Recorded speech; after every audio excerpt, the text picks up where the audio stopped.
নমস্কার বন্ধুরা, পুচাই নানির হেসেলে আপনাদের সকলকে স্বাগত। আমরা নর্মালি জানি চিচিঙ্গে পোস্ত হয়, চিচিঙ্গে ভাজা হয়, কিন্তু আজকে আমি একটা অন্যরকম রেসিপি করব, যেটা হচ্ছে চিচিঙ্গে আলু দিয়ে একটা সবজি।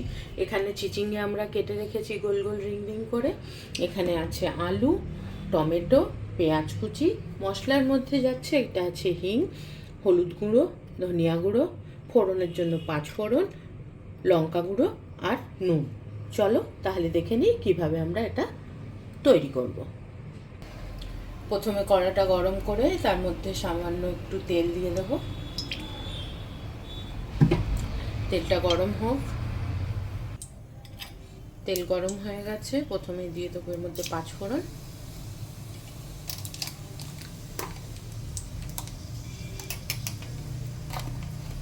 তারপর দিয়ে দিচ্ছি সামান্য পরিমাণ হিং, 1 পিঞ্চ।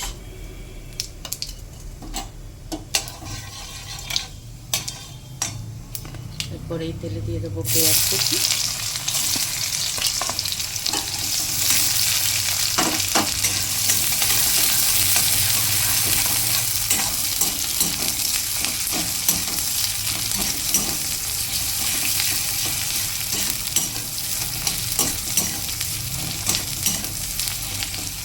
পেঁয়াজটা একটু গোল্ডেন ব্রাউন কালার অবধি ভাজা হবে। পেঁয়াজটা মোটামুটি ভাজা হয়ে গেছে। এবার এর মধ্যে দিয়ে দেবো যে ঝিঙেটা আমি কেটে রেখেছিলাম, ওই ঝিঙেটা।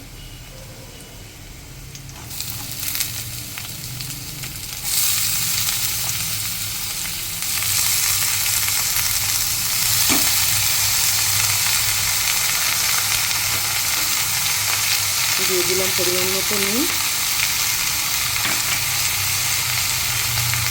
দিয়ে দিলাম হলুদ গুঁড়ো,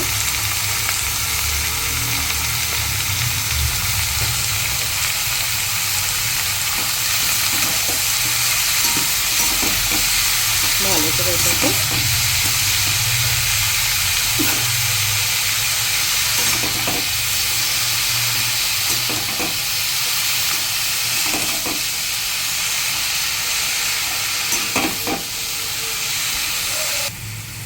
এবার এটাকে ঢেকে দেবো। ঢেকে দিয়ে একদম স্লো ফ্লেমে কিছুক্ষণ সেদ্ধ হতে দেব।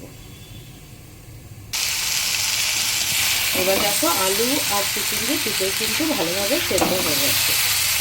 এবারে একে একে এর মধ্যে দিয়ে দেবো মশলা।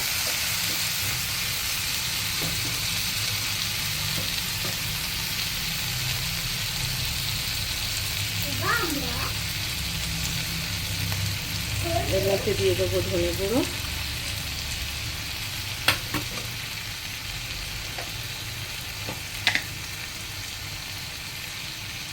রান্নাটাতে বেসিক মশলা দিয়ে আমি করছি। লঙ্কা গুঁড়ো,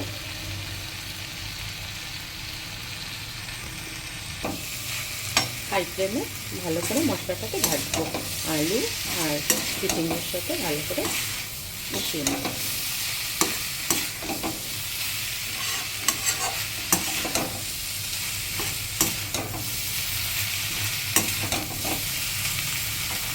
মশলাটা ভালো করে মিশে গেছে।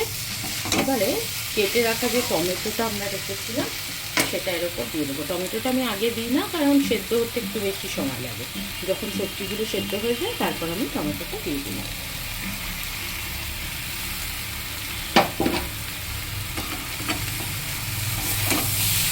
টমেটোটা দিয়ে দিলাম, দিয়ে আবারও এটাকে ঢেকে 5-7 মিনিট একদম লো ফ্লেমে রাখবো। 5 মিনিট হয়ে গেছে। এবার ঢাকনাটা খুলে দেখবো টমেটোটা সেদ্ধ হয়ে গেছে কিনা।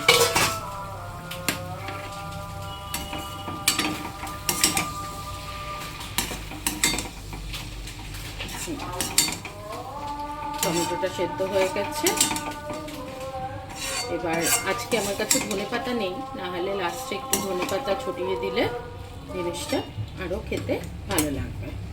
এর মধ্যে একটু যদি লেবু দেওয়া যায় জিনিসটা, তাহলে আরও ভালো হবে। আমার কাছে এখন লেবু নেই, সেজন্য আমি একটু আমচুর পাউডার ওপর থেকে ছড়িয়ে দিচ্ছি। খুবই সামান্য, এটা আপনারা চাইলে স্কিপ করতে পারেন।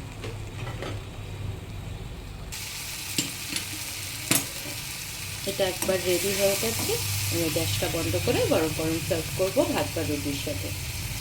আপনারা অবশ্যই এই রেসিপিটি ট্রাই করবেন এবং ট্রাই করে অবশ্যই আপনার অভিজ্ঞতা আমাদের কমেন্টের মাধ্যমে জানাবেন। আবারও ফিরে আসবো অন্য একদিন অন্য এক রেসিপি নিয়ে।